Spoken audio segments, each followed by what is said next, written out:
Good afternoon, ladies and gentlemen. We're certainly glad that everyone could join us this week. It's an important week. We've had a ton of volatility. We certainly saw a pretty good week for performance-wise until we hit Thursday.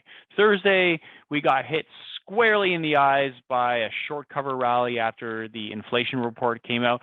So what I want to do this week is squarely address Thursday.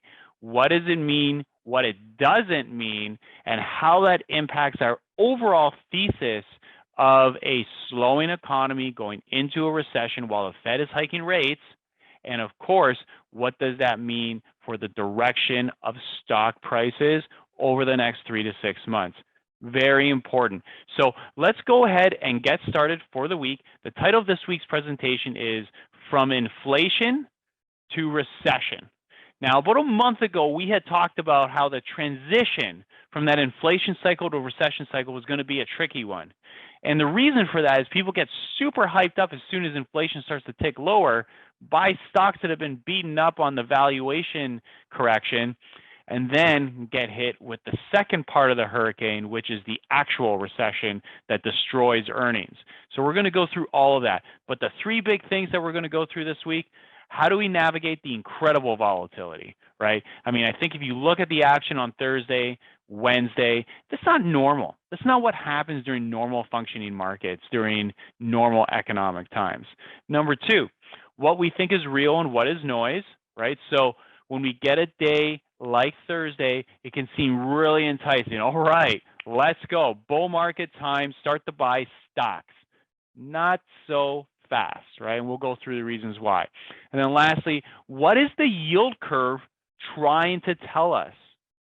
Something hasn't changed throughout this entire crazy volatility period of this week, and that is the yield curve. And we want to really focus on that this week. So this is a slide that we put out about a month ago, and it's called Mining the Gap, right?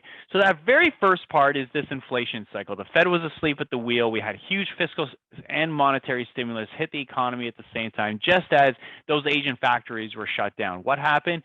Big surge in supply chain inflation that was not acted on, and then we got a broadening out of inflation. The war added to that and extended the inflation cycle by about 6 months. And that's the part of this year when we look at our performance, the majority of our underperformance came in from January to the end of April. And that was the part that we got wrong, quite frankly, is the impact of the war of extending that inflationary cycle out. What happened, of course, is that it caused the Federal Reserve to panic and start to really increase interest rates. Now we're transitioning to Operation Break the Economy. You need to break the economy to break inflation. And interest rates are a very blunt tool. The amount of interest rates that have been jolted through the system is extreme. And the economy will respond to that. We're already starting to see that in housing. And we're starting to see that in corporate earnings. If you own individual stocks of certain companies like Microsoft or Amazon or Meta or whatever it is, you've probably felt a lot of pain over the last couple of weeks before this past week. So we're now going into the recession cycle, and it's important not to get sucked into this little gap here where we get 2 or 3 day bear market rallies because lower inflation means lower rates, buy growth stocks, buy profitless tech. We got to be really careful not getting sucked into this because that's a trap in our opinion, and that's what we're trying to help clients avoid. Now, it can mean being short and being wrong for 2 days, 2 or 3 days. And that's what happened this week. And so we want to make sure that we're tightening up our stops on those shorts, but at the same time that we are staying focused on the big picture. Yesterday's rally in one chart. This is the Goldman Sachs basket of unprofitable tech companies. Up 15. This is not a joke. Up 15% in one day. This is the junk of the junk. These are the companies that have a great shot of eating a donut. And what eating a donut means is going to zero. Up 15%. Companies like Carvana, right? Those are not companies we want to chase and buy. This happens during bear market rallies. This is a classic sign of a bear market rally. And what I wanted to do is kind of show everyone, here are the largest one-day increases for the NASDAQ and the S&P 500 throughout time, right? So let's start with the NASDAQ. 2001, 2008, 2000, 2008, 2020, 2001, 2020, 2001, 2000, 2000, 2000, 1987. So you get the vibe here. During really bad recessions, this happens.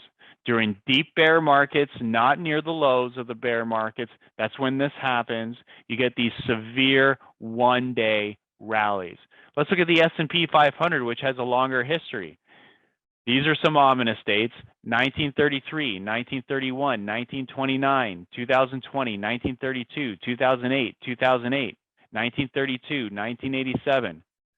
These are the largest one-day increases. Now, did you want to invest in the early 30s in the stock market? No. You went down another 80%. Now, we're not saying that. I don't think that's in the cards for the S&P 500. But the point here is bear markets bear severe one-day, two-day rallies in the market. And so we want to be careful. These simply don't happen during bull markets. Even at the bottom, at the birth of a bull market, you don't see rallies like this. So this is what we have to be careful with. Financial conditions. So this is the financial condition index. It has plummeted. Plummeting means that financial conditions are becoming more easy. Now, that may sound positive, and that you want to see that during a bull market. But when the Fed's trying to fight inflation, the Fed does not want to see this, because we just went from 7.9% inflation to 7.7. And by the way, that's what we got all jacked up about here over the last couple of days. We went from 7.9 to 7.7%. For the average person on Main Street, 7.7, that's still really high. That's what actually caused the stock market to sell off in February, was a 7.7 print. So we look at that. Then we look at inflation expectations, which came out today, and they ticked higher over the last month. So what does that mean? That means that the Fed's going to look at this and say, wait a second, we got to ratchet this back up and make sure that inflation doesn't roar right back to 8 or 8.5 or 9. They need to kill inflation. They don't need to dent inflation. They don't need to, tap it on the shoulder. They need to kill it. They need to put it on the ground and put it out of its misery. And you can't do that with inflation at 7.7 and cutting interest rates. And we see that in the credit land. Credit markets are sniffing this out. You've seen a little bit of contraction in terms of credit spreads, but not a lot. Look at the overall credit deterioration that we've seen in this index.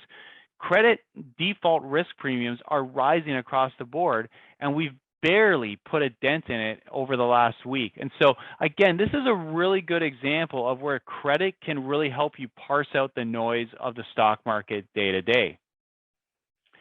And I think this is the most important chart of the week. We've talked about this week in, week out, but we've never really kind of dug into the details of it. The yield curve is near record inversion,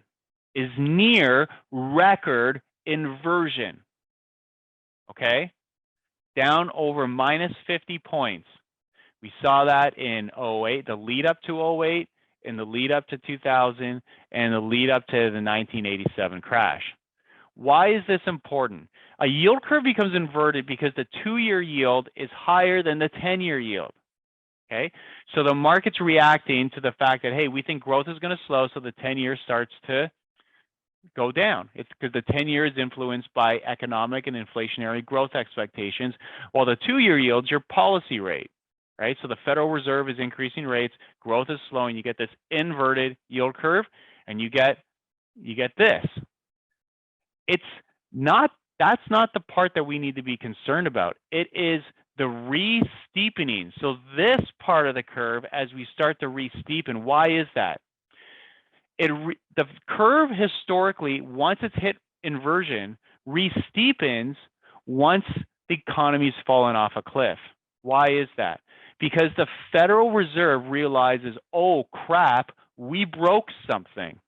and you start to see GDP growth fall off a cliff, you see earnings fall off a cliff, you see unemployment skyrocket, and the Federal Reserve responds by dramatically cutting rates. So guess what? That 2-year goes boom, boom, boom, and the 10-year also goes down, but not as fast as the 2-year, and you get this dramatic re-steepening. That's what we think is in play here. And so that's why we're so careful right now, and why we think the money to be made is on the short side, not the long side of the stock market. And we know that in terms of the employment situation, that there's also an employment bubble. If we look at where have most of the jobs been created over the last 3 years, Apple, Microsoft, Google, Amazon. Amazon grew employment by over 746,000 jobs. So when you think of what the president says, we've created 2, 3, 4 million jobs, one company is almost 20% of that. So that's important to remember. Now, all of these, and Tesla, another 52,000 jobs. All together, this is close to over 1 million of these just 5 companies. What do they all have in common? Their stocks are down 50, 60, 70, 80%, and they're responding by cutting costs. So we think you're going to see a dramatic increase in terms of the amount of jobless claims and the unemployment rate here over the next few months. So remember, why are we short? And it's important to ask these questions when we've had a week like this week, when you had these severe bear market rallies. The Fed is hiking into a recession. Inflation faces a long path back to 2%, and earnings are beginning to contract, responding to that record yield curve inversion. So the bottom line is, yes, there's been this strong bear market rally, but we do believe that the economy is heading into a recession, so we need to position accordingly. This bear market rally has been very severe, more than we expected, but that's a time to re-up the shorts. That's a time to play defense and not get sucked in. And then number 2, the biggest updates often occur during bear markets, not bull markets. And lastly, the continued yield curve flattening inversion is a massive, massive, massive warning signal. Let's not get distracted by 1 or 2 days. Focus, stay focused, and position accordingly. So thank you. If you have any questions, please feel free to reach out, 888-543-3776. Thank you again, and have an absolutely fantastic week. Thank you.